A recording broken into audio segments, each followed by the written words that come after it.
পটলের দানাগুলো সব বার করে নিয়েছি, ঠিক আছে। আর রুই মাছ নিয়েছি, এই দেখো দানাগুলো আছে। এবার পটলগুলোকে একটু হালকাভাবে ভেজে নেবো, ঠিক আছে।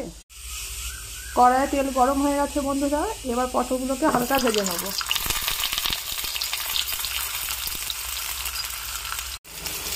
বন্ধুরা আমার পটলগুলো হালকা হালকা ভাজা হয়ে গেছে, এবার এগুলোকে আমি তুলে রাখবো। এবার এই তেলে আমি মাছটা ভেজে নেবো। দেখো তেলটা আছে, এই তেলে আমি মাছটা হালকা করে ফ্রাই করে নেবো, যাতে শুধু কাঁটাটা বার করা যায়, ঠিক আছে। দেখো বন্ধুরা মাছগুলো কিন্তু খুব বেশি ভাজিয়ে নেবো, হালকা হালকা ভেজে দিয়েছি। এবার এগুলোকে আমি তুলে রেখে কাঁটাটা ছাড়িয়ে নিচ্ছি। আমি মাছ বেছে নিয়েছি ভালো করে, কাঁটা বেছে নিয়েছি। এবার আমি কড়াইয়ে এটাকে একটু কষে নেবো, ঠিক আছে। দেখো কষে নিচ্ছি আমি। কড়াইয়ে তেল দিয়েছি, এবার পেঁয়াজটা দিয়ে দেবো।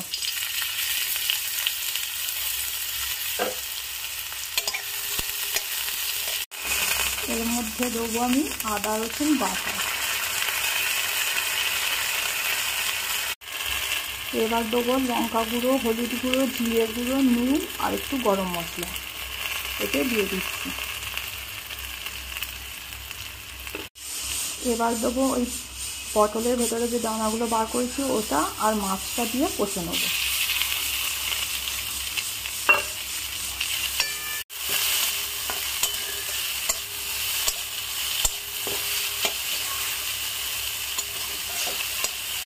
কষানো হয়ে গেছে, এটাকে আমি এবার তুলে রাখবো। বন্ধুরা এবার পটলের মধ্যে আমি মাছের পুরটা ঢুকিয়ে দেবো।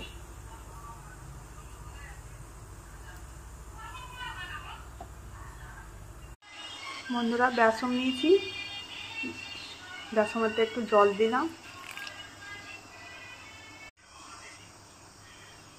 নুন আর খাবার সোডা দিয়ে দিচ্ছি বন্ধুরা।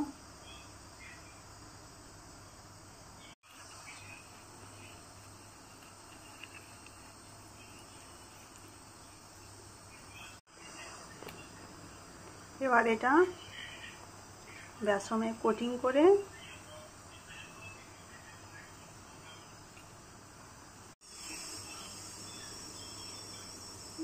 এবার এটা তেলে দেবো।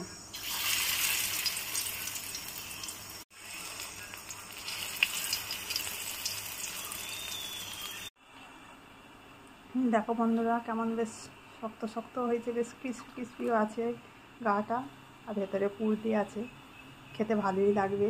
তোমরা